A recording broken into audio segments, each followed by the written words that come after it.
फिर परमात्मा कहते हैं धीरे धीरे रे मना, धीरे सब कुछ होवे, माली सींचे सौ घड़ा, ऋतु आए फल होवे। अभी तक जितो भी साधना पृथ्वी पर कोई कर रहा है, किस ब्रह्मांड में कर रहा है, उसकी भक्ति शास्त्र अनुकूल नहीं है। पूर्व जन्म के शुभ संस्कारों से उसे कोई लाभ भी हो रहा है तो उसकी पिछली बैटरी चार्ज थी, उसी से लाभ हो रहा है। भविष्य का भक्ति क्रम उसको नहीं प्राप्त हो रहा। तो अब आपने ये यथार्थ भक्ति मार्ग का पौधा बीजा है आम का, और पहले हमने बबूल बो रखी थी, तो अब आम का पौधा बीजा है।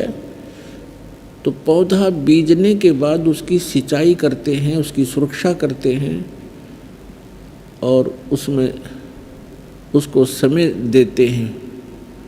धीरे मालूम होता है कि ये आम का पौधा है, बड़ा होगा, पेड़ बनेगा, और पेड़ बनने के बाद फिर देखना फल कैसे लदपद को हो जाएंगे।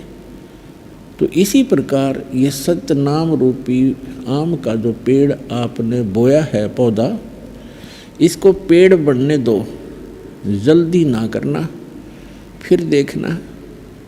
परमात्मा कहते हैं धीरे धीरे रे मना, धीरे सब कुछ हो, और माली सींचे सौ घड़ा। माली माने बुद्धिमान व्यक्ति जो उस प्रोसेस से परिचित है, सैकड़ों घड़े पानी डालता ही रहता है वो प्रतिदिन।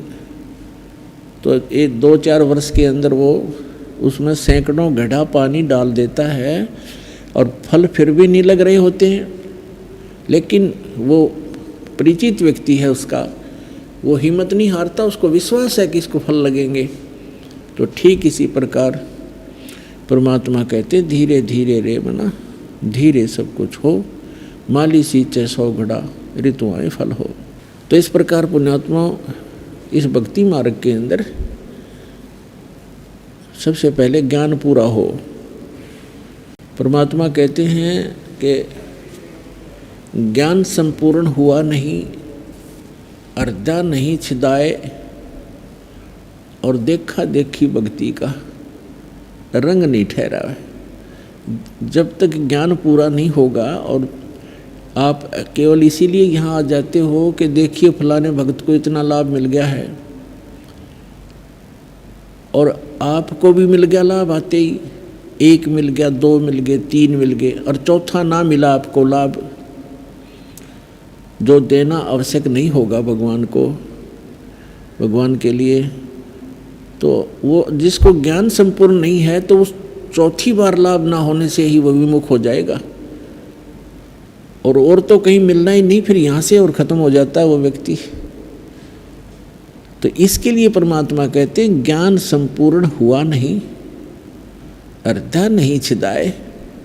हृदय के अंदर कसक नहीं बनी कि सचमुच ये ज्ञान यही है, पृथ्वी पर भगवान है तो यही है, और समाधान है तो यही है, और हमें लाभ नहीं हो रहा है तो कोई रजा है दाता की, कभी तो सुनेंगे। उसके लिए क्या बताया भगवान ने, राम नाम रटते रहो, राम नाम रटते रहो, जब तक घट में प्राण, कभू तो दीन दयाल के हे भनक पड़ेगी कानू। उसके लिए तरीका बताया है कि जो भक्ति दे रखे इसको करते ही रहना, और कभी तो दीन दयाल के कानों में भनक पड़ेगी, कभी सुनेगा गरीबों की, अवश्य सुनते। तो इस दृष्टिकोण से इस मार्ग को सफल बनाना है। और वैसे परमात्मा से कोई चीज़ छुपी नहीं है, उनको सब मालूम है मेरे बच्चों को किस वस्तु की आवश्यकता है और कौन सी कब देना है ना देना है। तो हमने केवल एक हठ नहीं बनाना होता कि हमें ये काम हुआ तो ठीक है, नहीं तो भगवान नहीं है।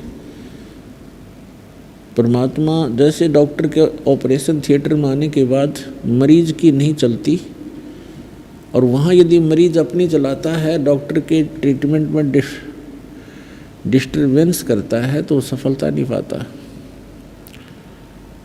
तो आप जी को जिस दिन दीक्षा मिल जाती है, आपका प्रवेश हो जाता है इस जन्म मरण के रोग काटने वाले हॉस्पिटल में। और फिर काम परमात्मा का है, वो कैसे आपको कौन से लाभ दे, कौन से छोटे मोटे कष्ट भी देने होते हैं। जैसे इंजेक्शन लगाता है डॉक्टर तो भी कष्ट होता है, तो कष्ट नहीं होता, वो ट्रीटमेंट का एक हिस्सा है। ठीक इसी प्रकार छोटे मोटे अगर फिर भी कष्ट आते हैं तो परमात्मा के ट्रीटमेंट के एक हिस्से ही समझना उनको।